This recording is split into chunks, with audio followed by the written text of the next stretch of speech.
The rain had been falling for 3 days straight at the remote research station, and Dr. Maya Rodriguez was getting tired of being stuck indoors. She worked as a scientist studying plants and animals that might exist on other planets. Her job was to explore the thick forests around the station and collect samples that could help humanity understand what life might look like beyond Earth. That morning, Maya decided she couldn't wait any longer. She put on her rain gear, grabbed her equipment bag, and headed out into the misty forest.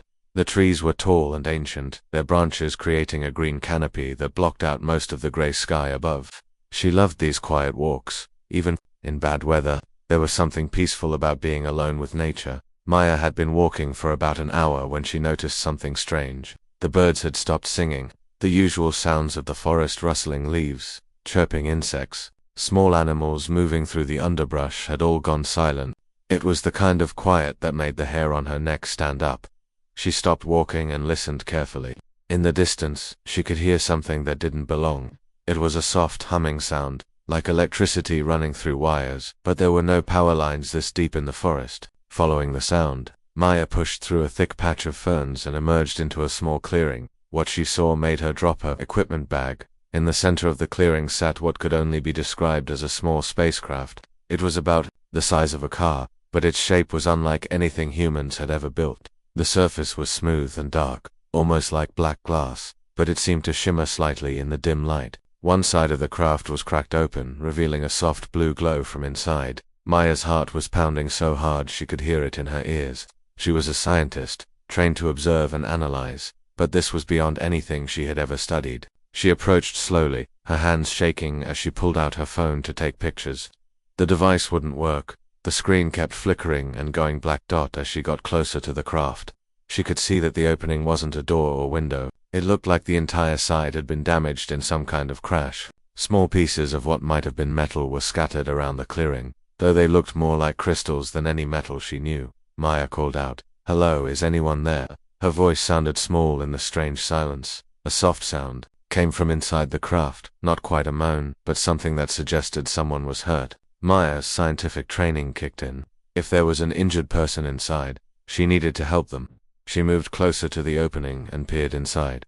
The interior of the craft was filled with that soft blue light, which seemed to come from the walls themselves. There were no visible controls or instruments that she could recognize, just smooth surfaces that curved in impossible ways.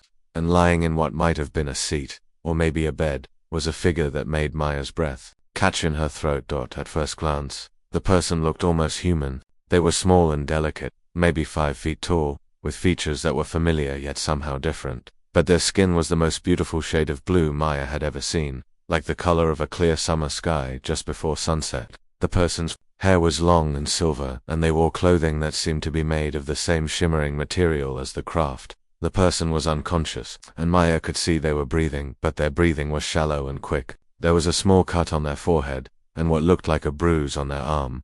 Maya had taken first aid courses as part of her job training. She knew she should help, but she also knew she was looking at something that would change everything. This was clearly not a human being. This was someone from another world. She climbed carefully through the opening and knelt beside the injured person.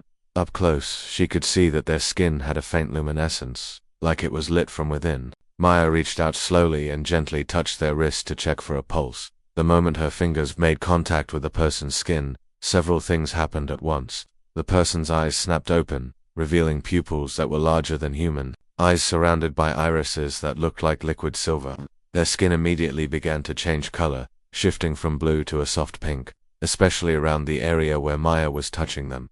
The person sat up quickly, too quickly for someone who had been unconscious, and looked at Maya with an expression of complete shock and wonder. They spoke in a voice that was barely a whisper, but Maya could understand the words perfectly. "Human," the person said, their voice carrying a musical quality that made Maya think of wind chimes. "You're the first I've ever touched." Maya pulled her hand back, suddenly aware that she might have done something wrong. "I'm sorry, I was just trying to help. You're hurt, and I thought," but the person wasn't angry. Instead, they were staring at Maya with curiosity and something that looked almost like joy. Their skin continued to shift colors, now showing patches of pale gold mixed with the pink. "I am Kira," the person said, their English careful but clear. "I am from the planet you call the third star in the constellation you name Lyra. I have been studying your language from your television signals. Maya felt like she was dreaming. I'm Maya, I'm a scientist. I study life forms, but I never thought I'd meet someone from another planet. Kira tried to stand up, but winced and sat back down. My ship was damaged in your atmosphere. I was trying to land safely, but I lost control. I think I may have broken something in my leg. Without thinking, Maya reached out to help steady Kira, and again, the moment they touched, Kira's skin changed. Colors this time, the pink became deeper, almost like a blush, and spread across Kira's face and neck. I'm sorry, Maya said, pulling her hand away again. I don't want to hurt you or make you uncomfortable. Kira looked at Maya with those silver eyes, and there was something in her expression that Maya couldn't quite read. You do not hurt me, Kira said softly. But among my people, touch is very ... special. We do not touch those who are not family or life partners. Physical contact creates connections that we consider sacred. Maya felt her cheeks burning. I didn't know. I was just trying to help. I know, Kira said, and her skin showed more gold now, which Maya somehow understood meant she was feeling positive emotions. That is why this is so strange and wonderful. You touched me not because you had to, but because you wanted to help. This is the first time anyone outside my family has ever touched me. The rain had stopped, and sunlight was beginning to filter through the trees into the clearing. Maya realized that she was sitting in an alien spacecraft, talking to someone from another world, and somehow it felt like the most natural thing in the world. Are you in pain? Maya asked. I have some medical supplies in my bag outside. I could help you, if you'd let me. Kira nodded slowly. I would like that. But Maya, you must understand, if you help me, if we continue to have contact, it will create a bond between us that my people take very seriously. Are you prepared for that? Maya looked at Kira's beautiful, unusual face, at the way her skin told the story of her emotions in colors that no human had ever seen before. She thought about her quiet life at the research station, her dedication to her work, and the loneliness she rarely admitted to herself. I think, Maya said carefully, that some bonds are worth the risk. Kira's skin brightened with golden light, and she smiled, her expression that was both alien and completely familiar. Then yes, I would very much like your help. 3 days had passed since Maya found Kira in the forest clearing. She had managed to help Kira back to her small cabin near the research station, telling her colleagues that she was working on a special project that required privacy. It wasn't entirely a lie. This was definitely the most special project of her life. Kira's injured leg was healing much faster than Maya expected. Apparently, her species healed differently than humans. But what fascinated Maya even more was learning about Kira's world and her people. Tell me about your home, Maya said one evening as they sat by the fireplace. She had made tea, and Kira was examining the cup with curiosity, watching the steam rise from the hot liquid. My planet is called Valoria, Kira said, her skin showing soft blue tones that Maya was beginning to recognize as her calm, thoughtful mood. It is much colder than Earth, and we have 3 moons. The cities are built into the mountains, with crystal formations that provide light and warmth. Maya leaned forward, fascinated. What's it like living there? Do you have families like we do? Kira's skin shifted to a deeper blue, almost purple. Maya had learned that this color meant Kira was feeling sad or uncomfortable. Families exist, but they are very structured. Children are raised by the community until they are old enough to choose their life path. Physical contact is only allowed between parents and young children, and later, between bonded partners. Bonded partners, Maya asked. It is like your marriage, but more permanent. When 2 people decide to bond, they undergo a ceremony where they touch for the first time. This creates a mental and emotional connection that lasts for life. Once bonded, they can never form that same connection with anyone else. Maya felt a strange flutter in her stomach. So when you said I was the first person outside your family to touch you? Yes, Kira said, her skin now showing patches of pink mixed with gold.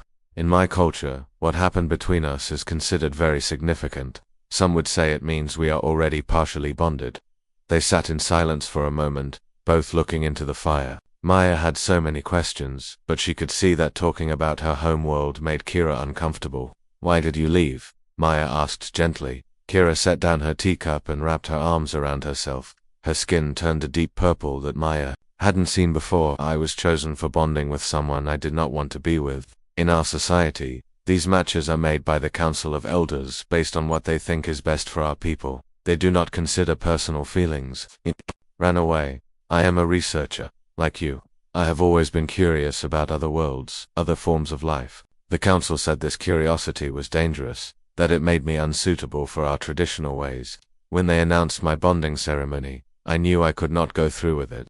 Maya moved closer to Kira on the couch, wanting to comfort her, but remembering what she had learned about touch being significant in Kira's culture, that must have been scary, leaving everything you knew.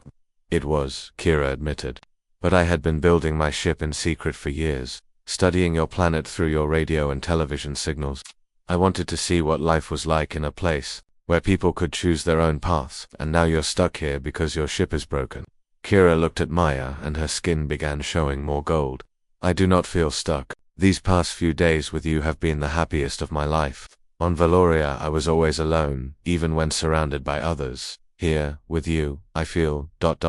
connected. Maya felt her heart racing. She had been thinking the same thing, but hearing Kira say it made everything feel more real and more complicated at the same time. Kira, I need to ask you something, and I want you to be honest with me, of course. Every time I accidentally touch you, when I handed you a book yesterday, or when I helped you with your leg, your skin changes colors. You said touch creates bonds in your culture. Are you feeling uncomfortable? Am I making this harder for you?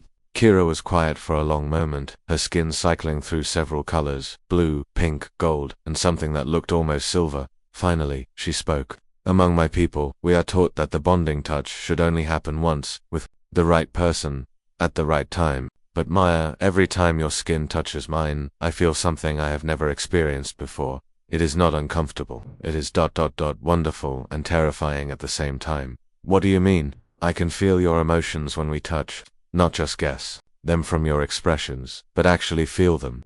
When you are worried about me, I can sense your care. When you laugh at something, I can feel your joy. This is supposed to only happen between bonded partners, but it is happening with us. Maya stared at her. You can read my emotions, not read them exactly, more like ... share them. And I think, if you paid attention, you might be able to sense mine too. Maya thought about the past few days. She had noticed that she seemed to know when Kira was tired or uncomfortable, even when Kira didn't say anything. She had attributed it to getting to know her better, but maybe it was something more. Is this normal for your people?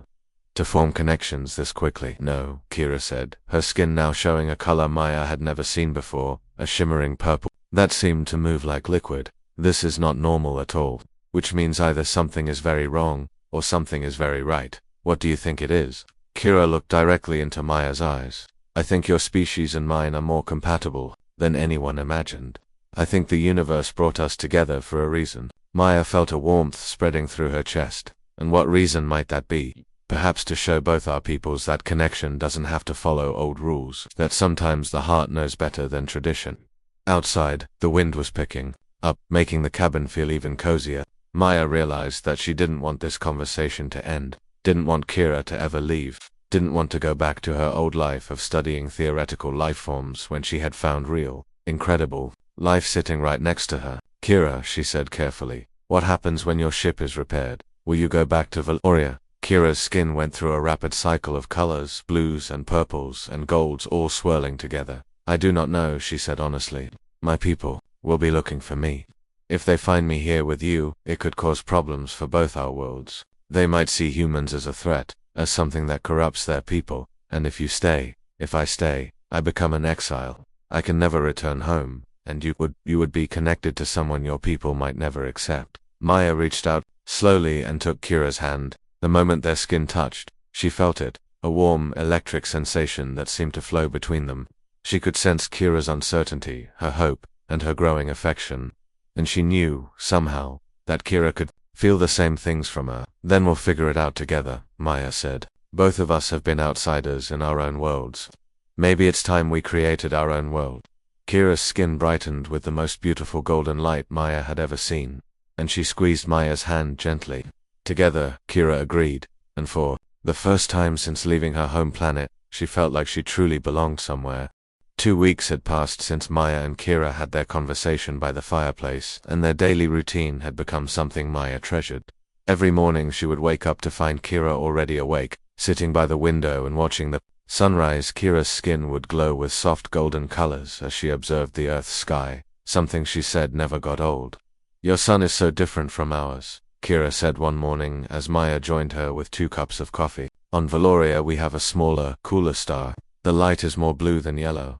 I never imagined warmth could have a color. Maya had been teaching Kira about Earth's plants and animals, while Kira shared knowledge about her world's advanced science. What amazed Maya most was how quickly Kira learned everything. Her people had technology that could heal plants instantly and help them grow in ways humans had never imagined. Show me again how you do that, Maya said, pointing to a small wilted flower in a pot on the WINDOWSILL. Kira smiled and placed her hands gently around the pot. Her skin began to glow with soft green light, and within moments, the dying flower straightened up, its petals brightening to a vibrant red. New buds appeared on the stem, and the leaves became lush and healthy. It's not magic, Kira explained, seeing Maya's amazed expression. My people learned long ago how to share our life energy with other living things. We can encourage growth, healing, and strength. Could you teach me? I can try, but humans might not have the same ability. Would you like to attempt it together? Maya nodded eagerly. Kira took Maya's hands and placed them over another dying plant. Close your eyes and think about life flowing through you. Imagine that energy moving from your heart, through your arms, and into the plant. Maya tried to focus, but all she could think about was the warm, tingling sensation where Kira's hands touched hers.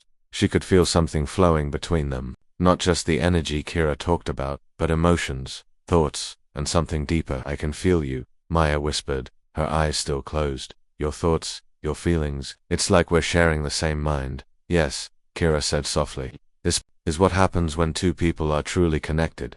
Now let that feeling flow into the plant. Maya concentrated harder, and suddenly she felt it, a warm energy moving through her body and into the plant. When she opened her eyes, the second plant was also healthy and blooming. I did it, Maya exclaimed, then looked at their joined hands. But I couldn't have done it without you. Maybe that is the point, Kira said, her skin showing beautiful swirls of gold and pink. Maybe some things are meant to be done together. Later that afternoon, Maya decided to show Kira one of her favorite places on Earth. She packed a small lunch and led Kira through the forest to a hidden waterfall she had discovered years ago. The water cascaded down smooth rocks into a clear pool, surrounded by ancient trees and wildflowers. This is incredible, Kira breathed, her skin cycling through blues and greens that seemed to match the colors of the water and forest. On Valoria we have icefalls, but nothing like this. The water is so warm and alive. They sat on a large rock beside the pool, eating sandwiches and fruit while Kira asked endless questions about Earth's water systems, weather patterns, and the way different animals used the water source. You know so much about life, Kira said, watching a family of deer drinking at the water's edge. But you spend so much time alone. Why? Maya was quiet for a moment, watching the deer. I guess I always felt different from other people. They were interested in things I didn't understand. Parties, dating, following the same path everyone else followed. I preferred studying, learning, discovering new things. It made me feel like an outsider. I understand that feeling, Kira said, her skin showing deeper blues. On Valoria I was the only one who wanted to explore beyond our world. The others thought I was strange for wanting to know about other planets and other forms of life. Maybe that's why we found each other, Maya said, two outsiders who were looking for something different. As the afternoon sun began to set, casting golden light through the trees, Maya noticed that Kira had become unusually quiet. Her skin was cycling through colors Maya had learned meant she was experiencing strong emotions. What's wrong? Maya asked. Kira turned to face her, and Maya could see something like fear in her silver eyes. Maya, I need to tell you something, but I am afraid it will change everything between us. You can tell me anything. When I left Valoria, I took something with me. Something that belongs to my people. It is hidden in my ship. Maya waited patiently for Kira to continue. It is called a life crystal. It contains the knowledge and memories of my ancestors, going back thousands of years. Without it, my people cannot perform their most important ceremonies or pass down their history to future generations. You stole it. I borrowed it, Kira said, her skin showing distressed purples. I planned to return it after I completed my research, but now I do not want to return to Valoria at all, and without the crystal, my people will never stop looking for me. Maya felt her heart sink. Are you in danger? We both are. If my people find the crystal here on Earth, they will assume humans took it. They might see your entire species as thieves and enemies, but if you return it, if I return it, I must stay on Valoria. The council will never let me leave again. They will force me into the bonding ceremony I ran away from, and I will never see you again.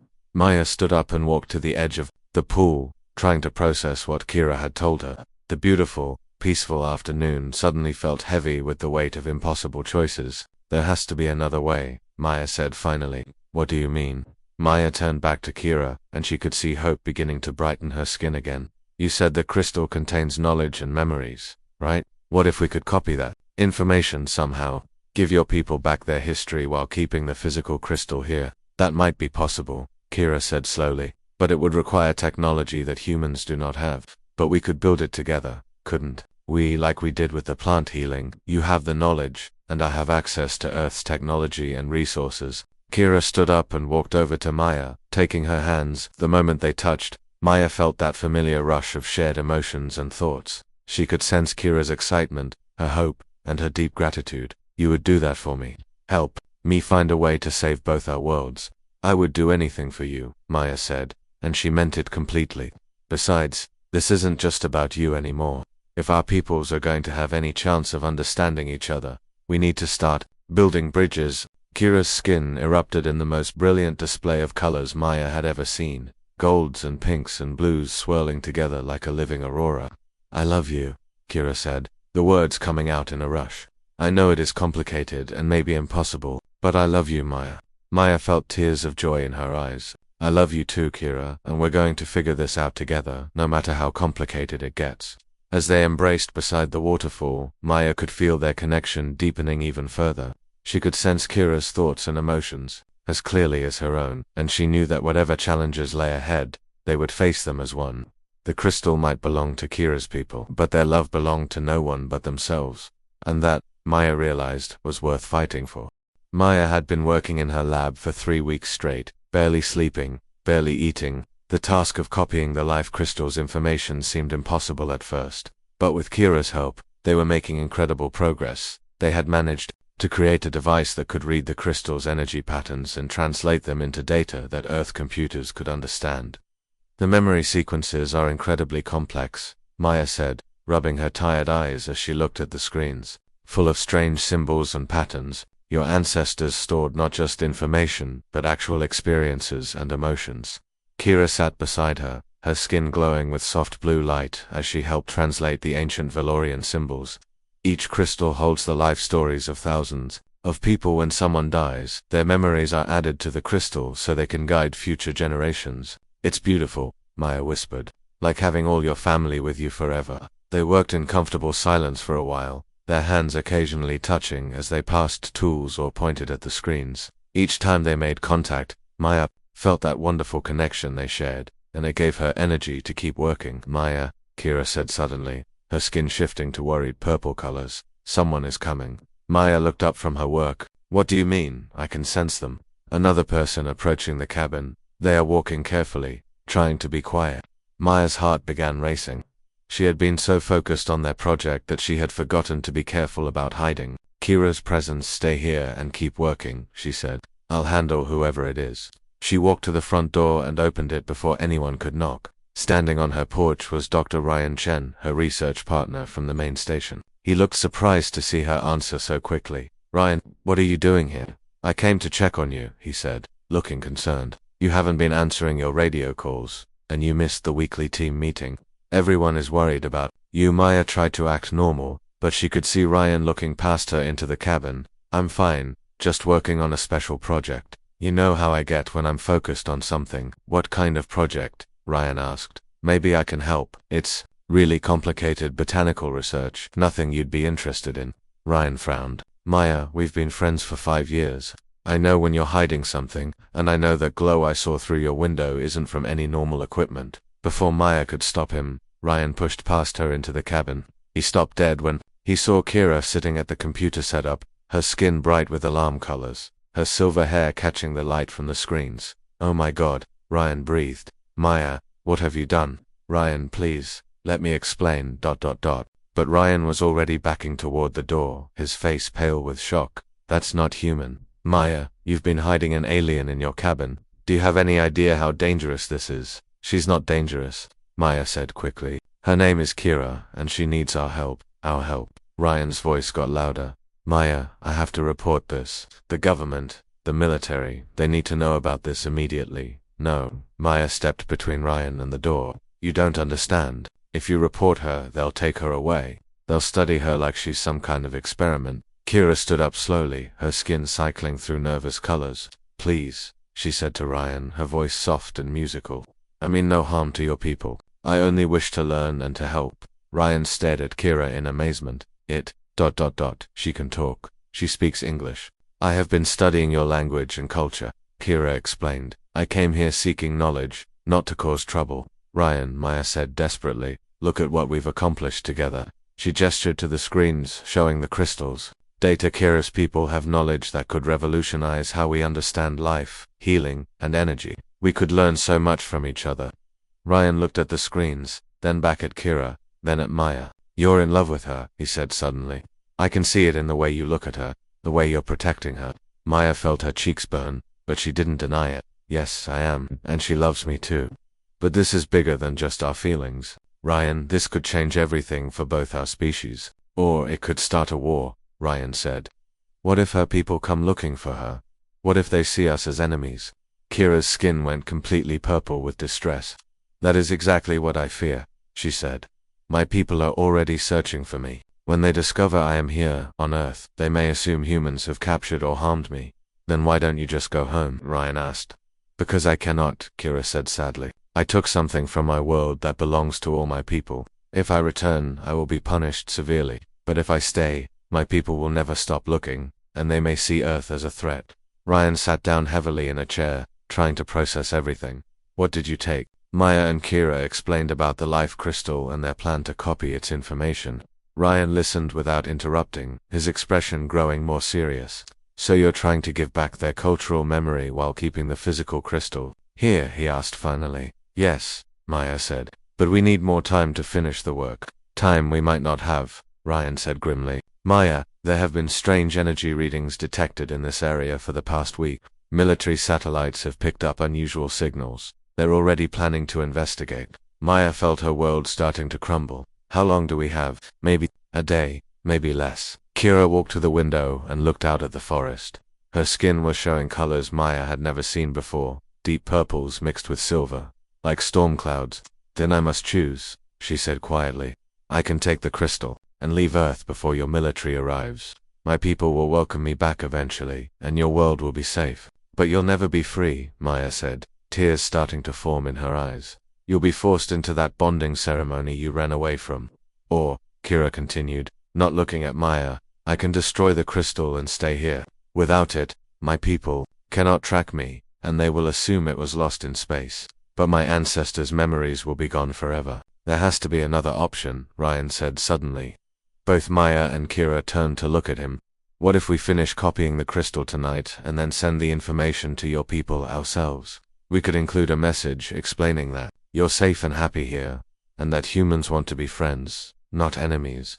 Kira's skin began showing small flecks of gold mixed with the purple.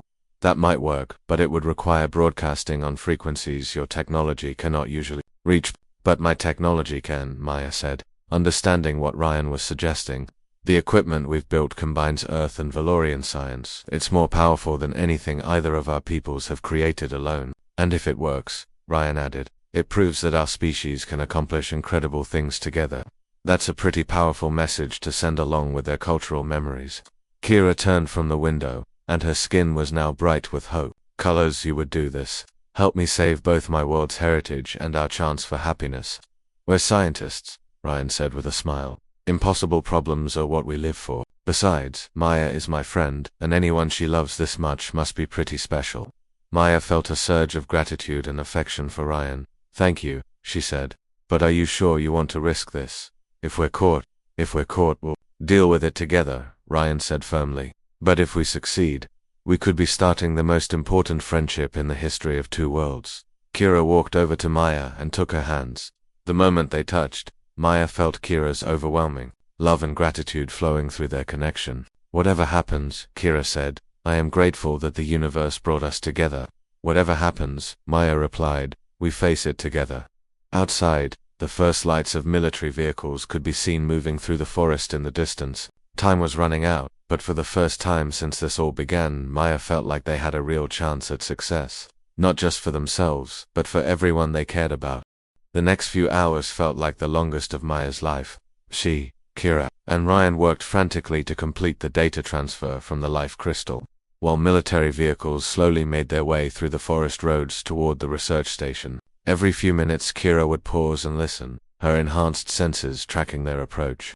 "They're still about 2 miles away," Kira reported, her skin flickering with nervous energy. "But they're bringing heavy equipment. They know something unusual is here." "How much more time do we need?" Ryan asked, sweat beading on his forehead as he adjusted the transmission equipment they had built. Maya checked the progress bars on her computer screens. "Another hour, maybe 2.